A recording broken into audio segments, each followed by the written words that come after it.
Hi guys, welcome to Science Workshop. This is Kusum here. In this video we will talk about subphylum Urochordata और Tunicata. अगर आपने channel को अभी तक subscribe नहीं किया है तो प्लीज़ सब्सक्राइब करें और बेल आइकन को प्रेस करना ना भूलें ताकि नेक्स्ट वीडियो का अपडेट आपको मिल सके। तो इस वीडियो में हम देखेंगे सबफाइलम यूरोकॉर्डेटा के जनरल कैरेक्टर्स के बारे में और इसके क्लासिफिकेशन के बारे में। यूरोकॉर्डेटा जो है वो फाइलम कॉर्डेटा का ही एक सबफाइलम है, ठीक है। So Urochordata word derived from Greek word uro plus chord plus ata. इसको हमने कट करके देखेंगे कि इसका मीनिंग क्या होता है। यूरोकॉर्डेटा जो ग्रीक वर्ड से लिया गया है, यूरो का मतलब है टेल, कॉर्ड का मतलब है नोटोकॉर्ड और एटा का मतलब है टू बियरिंग यानी कि धारण किया हुआ, यानी कि वो एनिमल्स जिनमें जो नोटोकॉर्ड है वो उनकी टेल में प्रेजेंट होती है, ठीक है। They are primitive type chordates and there 2000 species are discovered. ये प्रीमिटिव टाइप के कॉर्डेट्स होते हैं और इनकी अभी तक 2000 स्पीसीज है वो डिस्कवर की जा चुकी हैं, ठीक है। यूरोकॉर्डेट कौन से एनिमल हुए? वो एनिमल जिनकी टेल में नोटोकॉर्ड प्रेजेंट होती है। सो जनरल कैरेक्टर देखते हैं यूरोकॉर्डेट के। दे आर मैराइन एनिमल्स, ये मैराइन एनिमल्स होते हैं यानी कि इस मैक्सिमम समुद्र में पाए जाते हैं, खारे पानी में प्रेजेंट होते हैं। दे आर सिंगल और कॉलोनियल, ये सिंगल भी रह सकते हैं या कॉलोनी बनाकर भी रह सकते हैं। दे आर सेसाइल और फ्री लिविंग, ये सेसाइल भी हो सकते हैं और फ्री लिविंग भी। सेसाइल का मतलब स्थायी होता है। Larva of urochordata is known as ascidian tadpole larva. Urochordates का जो लार्वा है वो एसिडियन टेडपोल लार्वा के नाम से जाना जाता है। The body of the adult is covered by A tunic hence named Tunicata. इनकी जो बॉडी है वो एक कवर से, ट्यूनिक कवर से आवृत रहती है, यानी कि ट्यूनिक से कवर्ड रहती है और इसी वजह से इनको ट्यूनिकेटा भी कहा जाता है या ट्यूनिकेट्स एनिमल्स भी कहा जाता है, ठीक है। ट्यूनिसिन मेड फ्रॉम कार्बोहाइड्रेट, ट्यूनिसिन जो है जिससे इनकी बॉडी कवर्ड रहती है वो कार्बोहाइड्रेट से बना होता है। Dorsal hollow nerve cord spreads end to end, इसमें जो नर्व कॉर्ड है वो इसकी बॉडी के एक एंड से दूसरे एंड तक फैली हुई रहती है। Pharyngeal gill slits are present, pharyngeal gill slits present होते हैं। Highly active post anal tail is prominent, post anal tail जो है वो प्रोमिनेंट होती है। In urochordates notochord present in only larvas tail. In urochordates में क्या होता है कि लार्वा के टेल में ही सिर्फ नोटोकॉर्ड प्रेजेंट होती है। जब वो अडल्ट में चेंज हो जाएंगे तो वो जो नोटोकॉर्ड है वो एक्सटिंक्ट हो जाएगी। When the larva develop into the adult the notochord will extinct, यानी लार्वा जब अडल्ट में चेंज होगा तो नोटोकॉर्ड एक्सटिंक्ट हो जाएगी या विलुप्त हो जाएगी। So larva is well developed as comparison adult. So larva well developed होता है, एडवांस कैरेक्टर्स के साथ में होता है एज कंपेरिजन अडल्ट के। This is called retrogressive metamorphosis where larva shows advance characters which are lost during metamorphosis. Urochordates में retrogressive metamorphosis पाया जाता है। मेटामॉर्फोसिस का मतलब होता है कि लार्वा का अडल्ट में चेंज होना। तो इसमें क्या होगा कि लार्वा के पास में एडवांस कैरेक्टर होंगे जो कि मेटामॉर्फोसिस होगा जब अडल्ट में चेंज होंगे जब, तो वो सारे कैरेक्टर लॉस्ट हो जाएंगे और जो अडल्ट है वो डीजेनरेटिव कैरेक्टर्स के साथ में मिलेगा, ठीक है। तो इसी को रिट्रोग्रेसिव मेटामॉर्फोसिस कहते हैं और यूरोकॉर्डेट्स में रिट्रोग्रेसिव मेटामॉर्फोसिस प्रेजेंट होता है। Their alimentary canal is well developed and U shaped, इनकी जो एलिमेंट्री कैनाल है वो बहुत ही डेवलप्ड होती है और यू शेप की होती है। इनमें ओपन सर्कुलेटरी सिस्टम प्रेजेंट होता है। As respiratory pigments vanadin is present in blood. Respiratory pigment जैसे कि हमारी बॉडी में रेस्पिरेटरी पिगमेंट क्या होता है, हीमोग्लोबिन होता है जो कि ब्लड में प्रेजेंट होता है। इसी तरह यूरोकॉर्डेट्स की बॉडी में ब्लड में जो रेस्पिरेटरी पिगमेंट है वो वेनाडिन प्रेजेंट होता है, ठीक है।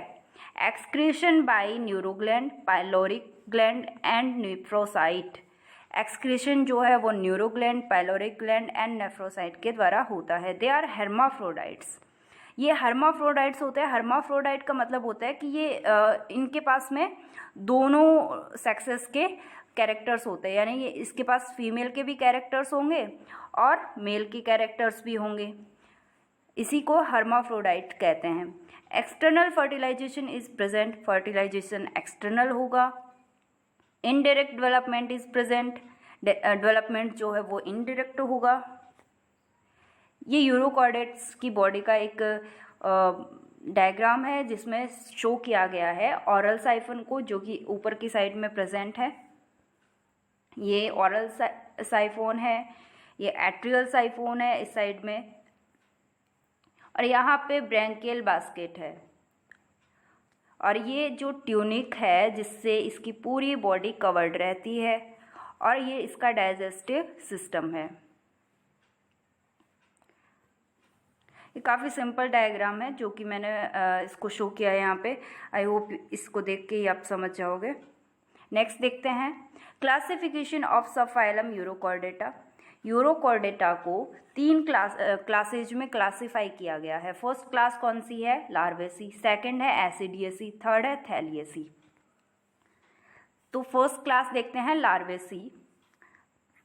अब लार्वेसी में जो एनिमल्स है उनमें उनके क्या जनरल कैरेक्टर्स होते हैं? एक tubular nerve cord is present, tubular nerve cord present होती है। The trunk hold major body parts, इनका जो ट्रंक है वो बहुत सारे बॉडी पार्ट्स को होल्ड किए हुए रखता है, यानी कि इनकी बॉडी में सबसे ज़्यादा ऑर्गन्स कहाँ पे मिलेंगे? ट्रंक वाले पार्ट में मिलेंगे। The tail is thin and flat, जो पूंछ है इनकी वो पतली होती है और फ्लैट होती है। डेवलपमेंट विदाउट मेटामॉर्फोसिस, इनमें जो डेवलपमेंट है वो मेटामॉर्फोसिस के बिना ही होता है, यानी कि इसमें लार्वा अडल्ट में मेटामॉर्फोसिस के बिना ही चेंज हो जाएगा। और इस टाइप के डेवलपमेंट को नियोटैनी कहते हैं। ठीक है। Permanent tail supported by a skeletal notochord, इनमें जो टेल होती है वो परमानेंट होती है जो कि स्केलेटल नोटोकॉर्ड द्वारा सपोर्टेड रहती है। नेक्स्ट कैरेक्टर है they are free living animals. Larvacea class में जो एनिमल्स होते हैं वो फ्री लिविंग होते हैं। The test is relatively large envelope formed from the secretion of ectoderm and frequently thrown off and renewed. इनमें जो टेस्ट है ट्यूनिक जिसको हम बोल रहे थे वो लार्ज होता है और किससे फॉर्म होता है? एक्टोडर्म के सीक्रेशन से फॉर्म होगा, और ये बार बार यहाँ से इसकी बॉडी से हटा दिया जाता है और वापस से एक्टोडर्म के सीक्रेशन द्वारा वापस से फॉर्म किया जाता है। ठीक है। एग्जाम्पल्स इसके क्या हो गया है? जो लार्वेसी क्लास है उसके एग्जाम्पल है ओइकोप्लूरा, अपेंडिकुलेरिया। नेक्स्ट क्लास जो है वो है एसिडियसी। इसके कुछ जनरल कैरेक्टर्स देखते हैं। दे आर सेसाइल, यानी कि स्थायी होते हैं। They are the pharynx is large, इनकी फेरिंग्स है वो लार्ज होती है। Adult having sac like body covered by tunic, इनकी जो अडल्ट की बॉडी है वो सैक लाइक होती है और ट्यूनिक से कवर्ड रहती है, जो कि कार्बोहाइड्रेट का बना होता है, जो हमने लास्ट स्लाइड में देखा था। Comprise mostly brightly coloured marine animals, ये बाकी के कंपैरिजन में ज़्यादा ब्राइट होते हैं और कलर्ड मैराइन एनिमल्स होते हैं। नेक्स्ट देखते हैं some species are solitary other are colonial. जो एसिडियसी क्लास है उसकी कुछ स्पीसीज है वो तो सॉलिटरी होती है और कुछ है वो कॉलोनी बना के रहती हैं। एग्जाम्पल्स क्या क्या हो गए? हर्डमानिया, एसिडियसी, ये यहाँ पे CIONA है, सियोना, बॉटरीलस। नेक्स्ट क्लास देखते हैं थैलियसी, थर्ड क्लास है थैलियसी। इसके जनरल कैरेक्टर हैं their body is long and circular, इनकी जो बॉडी है वो लंबी होती है और सर्कुलर होती है। They are free living animals, ये जो एनिमल्स हैं इस क्लास में जो एनिमल पाए जाते हैं वो फ्री लिविंग होते हैं, कॉलोनी बना के नहीं रहते हैं। देयर टेस्टा इज़ परमानेंट, इनका टेस्टा है वो स्थायी होता है, परमानेंट होता है। In their larva tail is not permanent, in adult tail will extinct during metamorphosis. अब इनके लार्वा में जो टेल प्रेजेंट थी वो स्थायी नहीं होती है, परमानेंट नहीं होती है। जब वो अडल्ट में चेंज हो जाएंगे तो वो टेल है वो एक्सटिंक्ट हो जाएगी, विलुप्त हो जाएगी। ठीक है। यहाँ पे जैसे हमने टेस्टा परमानेंट देखा, तो हमने पीछे लार्वेसी में क्या देखा था कि टेस्टा क्या था, परमानेंट नहीं था, वहाँ पे टेस्टा रिमूव हो रहा था और वापस से फॉर्म हो रहा था। यहाँ पे टेस्टा परमानेंट होता है। ए फ्यू फेरेंजियल गिल्ड स्लिट्स आर प्रेजेंट। इस क्लास के एनिमल्स में कुछ फेरेंजियल गिल्ड स्लिट्स प्रेजेंट होते हैं। एग्जाम्पल्स देख लेते हैं इसके। थैलिएसी की कुछ एग्जाम्पल्स है, पायरोसोमा, डोलियोलम, सेल्फा, ये थैलिएसी क्लास के कुछ एग्जाम्पल्स है। तो आई होप ये वीडियो आपके लिए यूजफुल रहा होगा। अगर आपको कोई डाउट है तो आप कमेंट बॉक्स में पूछ सकते हैं। Thanks for watching this video. अगर वीडियो अच्छा लगा तो प्लीज़ लाइक कीजिए, शेयर कीजिए एंड सब्सक्राइब कीजिए।